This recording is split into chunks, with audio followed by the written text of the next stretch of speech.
I'm Doc Alvin, a medical content creator.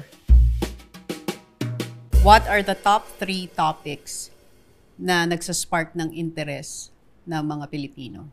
Unang-una yung sexual health. Kapag yung sexual health content ko, ang daming views. Kapag tungkol sa gout, wala masyado.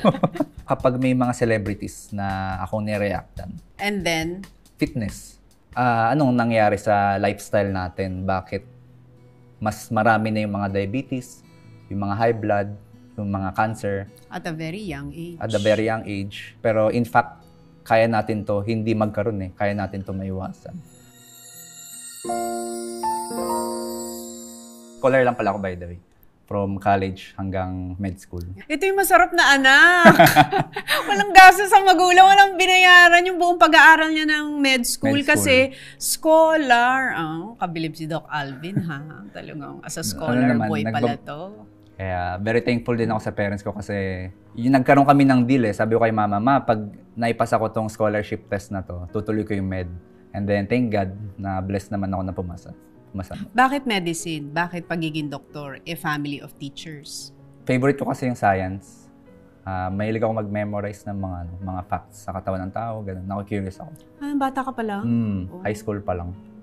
Mahilig ka na mag-aral bata pa? Mahilig ako magbasa ng mga libro na science-based. Kailan ka nagpakasal?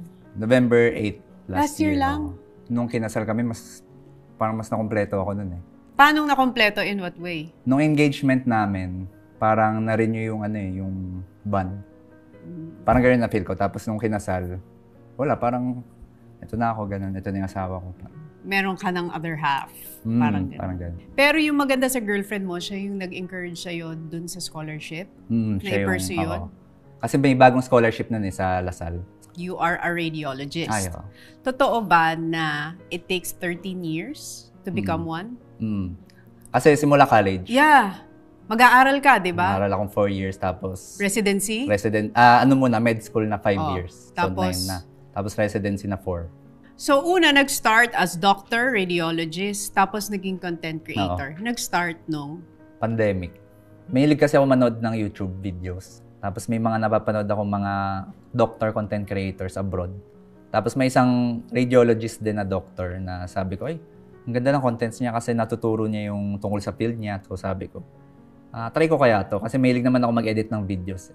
Mahilig din ako mag-shoot ng mga sa sarili ko. So nag-start 2020? Pandemic ko. Pero after 4 years, 2024, naka-receive ka na ng Best Informative and Educational Vlogger for Healthcare Information Award. Oo. Yun, natuwa naman po ako dun sa na-receive kong award. Di rin madali yung pinagdaanan kasi nga. Of course, as a medical content creator, minsan may bias kapag doctor ka sa internet. So baka yung iba mapa-frown upan na doctor to, dapat professional. Pero kasi ang ginawa ko, doctor ako pero kung napapanood niyo sa videos ko, parang di ako doktor, para akong kabarkada, ganun. Oo nga. Kung paano ka magsalita. Kasi ang doctor stereotype parang very formal. Yung sa'yo is very conversational. Parang vlogger.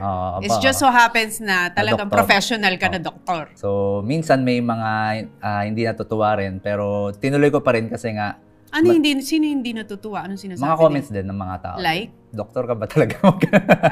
Kasi nga naiintindihan ko naman kasi... Hindi, kasi nadidistract din sila sa itsura mo kasi mukha ka talagang content creator. So, hindi, ang inisip nila, vlogger ba to? Na baka nagpapanggap. Nagdo-doktor-doktoral? Or, so yun yung conflict nung simula.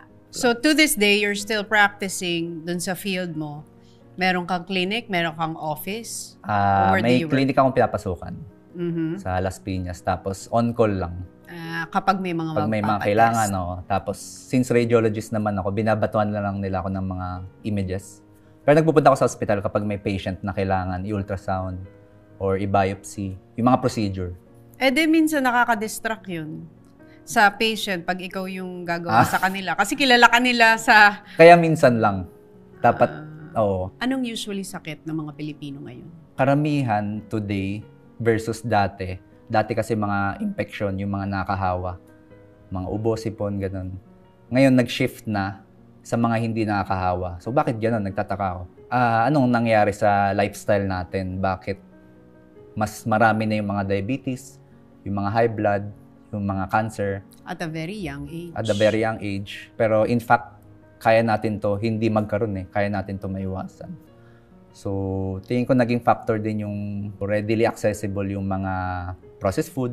Although, wala naman akong against sa mga processed food kasi masarap talaga sila, kinakain ko sila. And kaso lang, pag napasobra talaga, doon na pumapangit yung BP ng tao, doon na ngayon tumataas yung mga uric acid, doon na tumataas yung sugar. At stroke. Hindi lang, usually pag narinig natin yung cancer, diabetes, sakit sa puso, iniisip natin 50 plus pataas. The youngest patients ngayon na nagkakaroon ng diabetes, cancer, and high blood is... Meron 24 high blood. Bakit nagiging high blood at 24 years old? So, buong araw siya nakaupo. Majority ng diet niya is maalat, mga processed food. Tapos, siyempre, sigarilyo. Naninigarilyo siya. Malakas siya uminom. And yung kanyang tulog is kulang. Pwede. By 24, high blood pwede, na yun? Magme-maintenance na yun? Magme-maintenance na siya. Mare-reverse ba yun? Hindi. Mapapabagal siya. Mapipigilan yung mga complications. Yung stroke, yung heart attack. Pero yung mataas na BP, baka forever na siya mag-maintenance. Tsaka may mga cases na 13 years old, 12 years old may diabetes. Diabetes ako. Diba? Although yung iba naman namamana, yung ibang form ng diabetes. So yun ang tanong ko. Yung mga sakit ba, cancer, diabetes, high blood, totoo ba yan? It's in the genes, it's in the blood? Or it's really in the food and the lifestyle? Interplay.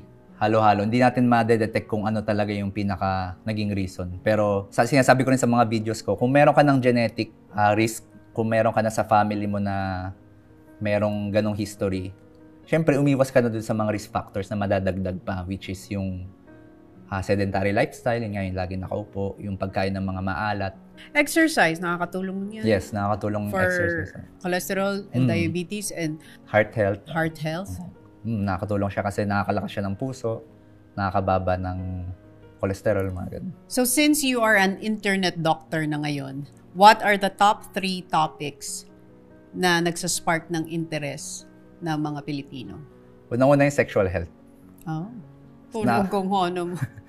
Nakakatawa nga kasi may post ako na sinabi ko sa kanila, kapag yung sexual health content ko, ang daming views. Kapag tungkol sa gout, wala masyado. So, sexual health, second siguro is kapag may mga celebrities na akong nireactan, na nagkaroon sila ng sakit, tapos dinagdagan ko ng information yung tungkol sa sakit nila. Bine-breakdown mo? Kasi may isa kang episode dito sa Tony Talks, bine-breakdown mo yung kay Salome. Ayun, Tapos, ang pinakasikat sa'yo yung kay Bitoy, di ba? Kay Michael V, yung COVID. Isa yun sa mga nag-trending. Yung nagka-COVID siya, ginawa niya ng vlog, tapos dinagdagan ko ng mga information. Tapos natuwa din ako kasi nag-reach out din si Sir Bitoy na nagpasalamat din siya. And sabi ko nga, sana gumaling na rin siya sa karamdaman niya. So sexual, next is? Mga celebrity diseases. Celebrity diseases. Additional information about their sickness. And then? Fitness. Marami ngayon ng super fitness. into. Nung pandemic. Naging conscious na sila talaga . Ano ang mga concerns ng mga tao? Bakit interesado sila sa sexual topics? Like what? Yung nagugulat sila sa mga facts na sinasabi ko minsan. Kunyari, like? Pwede ka pa rin mabuntis kahit nag-withdraw ka. Withdrawal. Nabasa ko yung comments, ang dami nagulat. Tapos sinasabi pa nila. Yung mga nagulat, yung mga nag-withdrawal. Daming kinabahan. Oo, ang daming kinabahan, oo. Tapos sabi, Doc, ba't ngayon mo lang sinabi yung mga ganun? Hindi kasi siya 100% safe . Because nabubuntis pa rin kahit mag-pull out dahil? Wrong timing, number 1. Number 2, yung pre-ejaculate na tinatawag. Yung lumalabas. Tapos number 3, siguro kung fertile talaga yung babae nung time na yun, mas mataas yung chance niyang mabuntis. So kahit may spill lang ng konti, mabubuntis na yun? Lalo na kung fertile talaga siya. So yun yung mga topics. Ano pa yung sa lalaki? Yung hindi nakakatangkad ang pagsasarili, mga ganon. Masturbate? Oo. So you debunk myths also. Saan ba nagsimula yung myth na yan? Yung sa mga natin, ninuno. Mga matatanda. Dapat daw mag-masturbate para tumangkad. Pero hindi ako against. Normal naman yun, pero hindi lang siya nakakatangkad. What about erectile dysfunction? Ayan, marami ring may concern dyan. Kasi nagiging problem din yan ng mga, of course, yung in a relationship, pwedeng magkaroon ng emotional problem sa mag-asawa or sa mag-boyfriend, girlfriend. Dami rin nagtatanong ano yung reason. So, syempre, isa na dyan yung paninigarilyo. Kapag medyo tayo overweight, mga ganun. So pag naninigarilyo, hindi mabilis... Pag chronic smoker na talaga. Titigas. So pag naninigarilyo, malambot. Malambot. Nako, yung mga nagyoyosi, nako, magdalawang isip. Kasi lumilit yung blood vessels sa katawan. So kapag maliit yung blood vessels, onti yung blood flow doon. Sa kaya ari hindi nila. Tumitigas. Kung titigas man, mabilis lang. Okay. So yung sa mga smokers pala. So yun ang number 1 sa babae. Concern nila yung whitening ng mga intimate areas. Yes. Kasi nga, yung iba nababawasan yung confidence, gano'n, nahihiya. Lalo pag nanganak. Although pag nanganak kasi normal naman. Sa hormones, yes. Normal Sinabi ng doktor yan. Mga diabetic or may PCOS talagang umiitim. So yun yung gusto nila malaman. May solusyon ba doon, Doc? May mga procedures tayo na pwede gawin ng mga derma para mag-lighten. And of course, dapat natin malaman kung ano yung reason. Baka nga hormonal. So, kailangan makorek yung hormones. Kailangan resetahan ng gamot. Pero may solution naman. So, yun ang problem ng girls kasi for the confidence. The dark areas sa intimate parts nila. Intimate parts. Ano pa yung isang problem ng girls when it comes to sexual? PCOS. Maraming may PCOS ngayon. Ano yan parang lifestyle din yan Kapag pangit din yung lifestyle natin, dumadami rin yung cases ng PCOS. So, hirap sila manganak. Tapos, frustrating din sa iba kasi gusto nila magbawas ng timbang pero hirap sila magbawas ng timbang kasi nga mayroon silang problem sa ovaries nila. And very yung mga gusto manganak. Hirap sila magkaroon ng anak kasi nga hindi makapag-itlog ng mahusay. Bakit nga most women in this generation nagkaka-PCOS? Ganun pa rin. Babalik tayo doon sa kanina na lifestyle. PCOS, so anong lifestyle ang dapat gawin para hindi magka-PCOS? Iwasan natin yung mga sobrang sweet na pagkain sa mga dessert. Pwede tayo mag-fruits na lang, apple, damihan natin yung fiber, pinya, i-substitute natin yung mga ganong sweets. Tapos, syempre, iwasan natin nga yung mga processed food, magkaroon tayo ng regular physical activity. Minsan, madali siyang banggitin ng doktor kasi nga, ito yung mga nakalagay sa guidelines namin. Pero, naiintindihan ko naman yung iba na baka nga busy sila sa life. Ako, sinasabi ko na lang na magastos talaga maging healthy. Sinasabi ko yun, magastos maging healthy kasi lalaanan mo yan ng oras tsaka tamang pagkain. Pero yung gastos mo today, mas makakamura ka naman kung gagastos ka pa sa future pag nagkasakit ka na. Invest in your health today kesa spend on curing yung mga disease nang hindi natin iningatan ngayon. Sa future. What about the sexually transmitted disease?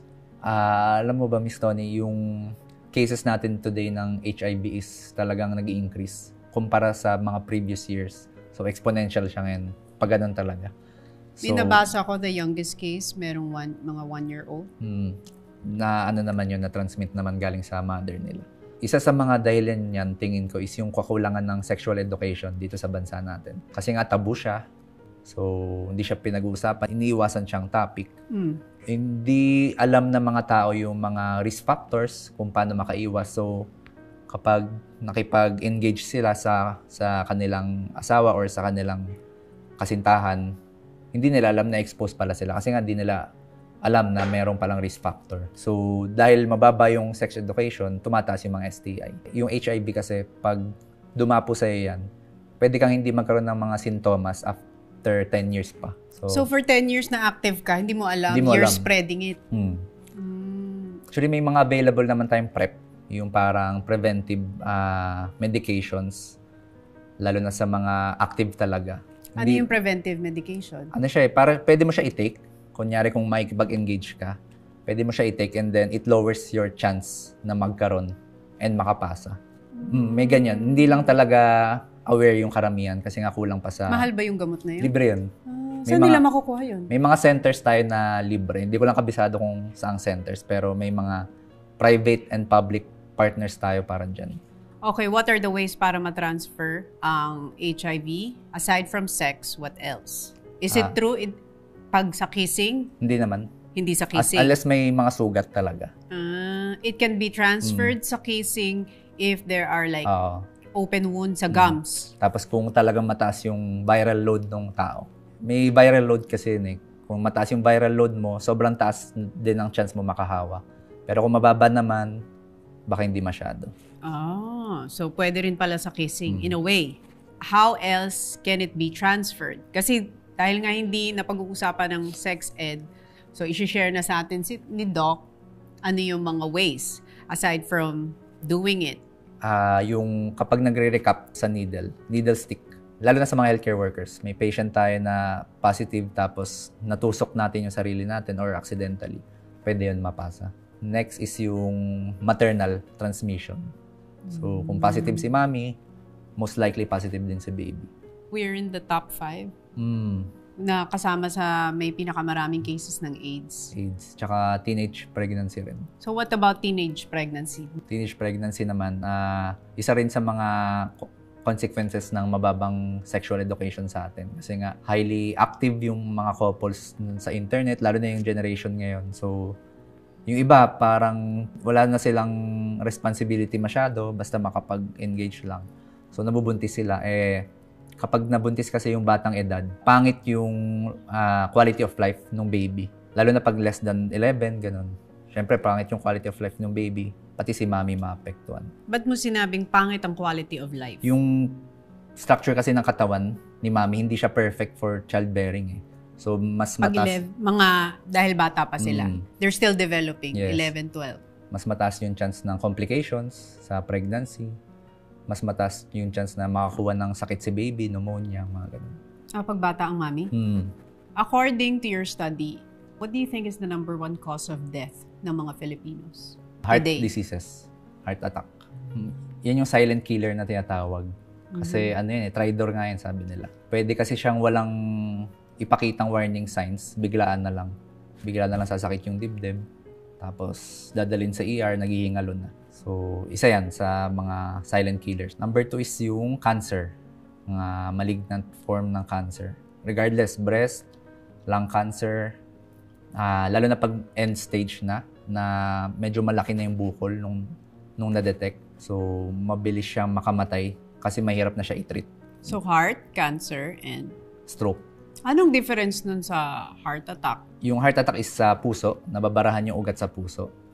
So, tumitigil yung pagtibok ng puso. Sa stroke, pwedeng nabarahan din yung ugat sa brain or pumutok yung ugat sa brain. So yan ang difference. Kasi pag inisip na heart attack and stroke, parang nalilito. So, magkaiba yun. Magkaiba siya. Heart attack is mainly sa heart and stroke is? Sa brain. Yung word na stroke, sa brain siya. Oo nga, misconception nga siya. New information. When it comes to brain, like brain aneurysm, ganun? Oo, stroke pa rin yun, aneurysm. Basta pumutok yung ugat or nabarahan yung ugat. Although kasi, kaya siguro siya nakakalito kasi kapag yung iba nagkaroon ng heart attack, sila na rin yung magkakaroon ng stroke. Medyo nagsasabay sila. May sign ba na ma-stroke na or magkaka-heart attack na ang isang tao? Mahalaga yung FAST, yung mnemonic na FAST. F-A-S-T. Ano ibig sabihin nun? So yung F is facial asymmetry. So kung tumatabingi yung mukha ng pasyente or nung kakilala mo, take note mo yun. A is arm weakness. Kunyari nangihina yung kamay, hindi maiangat. Yan. Or hindi makapag-grip. S is slurred speech. Nabubulol. Oo, nabubulol sila. So, T, pag na-notice mo yung FAS, T is time to go to the hospital or time to call for an emergency kasi baka stroke na yun, yung FAS. So, tandaan natin yun, fast. Lalo na sa mga may high blood tsaka diabetes na hindi umiinom ng maintenance. Sa heart, usually sumasakit yung dibdib, parang may nakadagan. Tapos, yung sakit niya umiikot hanggang dito sa kamay. Parang nagtatransfer sa kamay. Yun yung heart? Heart yan, heart attack yan. Or biglang nagkakaroon ng palpitation. Tapos yung ibang patient, ang explanation nila, hindi nila ma-explain yung bigat ng dibdib. Yun, may ganun silang term pare-pareho sila Dok, di ko ma-explain yung bigat ng dibdib ko. Was there ever a time na nag-produce ka ng content and may mga doctors that were debunking it or against it? Marami. Hindi nga. Ano? Starting pa lang ako, frowned upon talaga kasi siya. Ano yung frowned upon? Yung doctor na nagbablog sa community. Sa field nyo? Oo, sa aming community. Dahil? Parang hindi siya yung traditional way. Parang lumilihis akong ganun. So, of course, may mga doctors tayo na gusto i-guide ako sa tamang paraan. Pero kasi matigas yung ulo ko. So, gusto ko lumihis. Gusto ko mag-explore ng other ways na mas na-enjoy akong gawin. So, medyo may mga may mga comments din akong natanggap. Like? Stay in your lane yan. Yan yung usual. Stay in your lane. Pag sinabing stay in your lane? Diyan ka lang sa specialization mo. Kasi radio ako, di ba?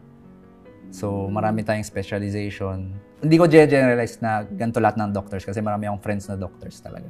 Although may mga small percentage na ganun yung tingin sa akin. So, wala. Tanggap lang and tinutuloy ko lang yung ginagawa ko. The reason why you're still continuing your content creation as a doctor is because? Ang dami ko natutulungan na nagte-thank you sa comments and even in real life na nagte-thank you sila, Doc, ginagawa ko yung tips mo. Talagang effective Hindi ba nakakaano yun as a doctor? Kasi di ba yung mga prescriptions ninyo, yung knowledge ninyo, pag nagpapakonsult sa inyo, binabayaran kayo and you are giving it for free online.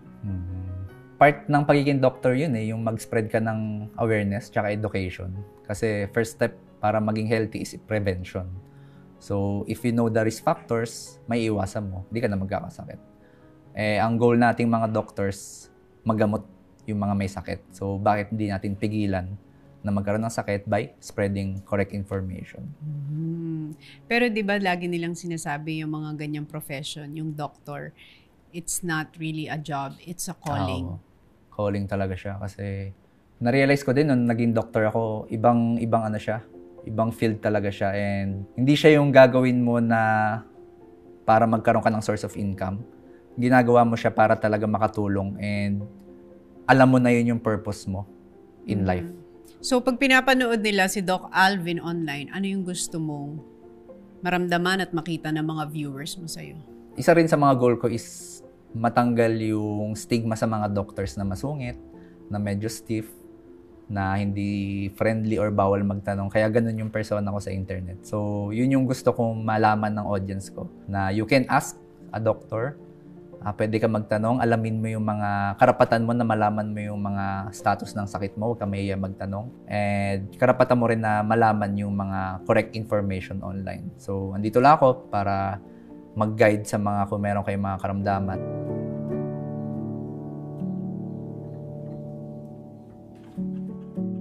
Grabe, 1 year pa lang kayo. Wow, honeymoon stage. Kailan niyo plano magkaanak? Gusto niyo na ba? Nagtatry. Nagtatry na kayo? Kahapon, nagtry. Kahapon, try lang ng try. Wala namang problem sa pagtatry. Baka mamaya, mag-try na naman. Baka mamaya, oo. I-try na naman ulit. Try ulit. Yun naman pala. Okay. Maraming salamat for watching today's Tony Talks. And for more meaningful conversations like this, don't forget to like, share, and subscribe. Maraming salamat!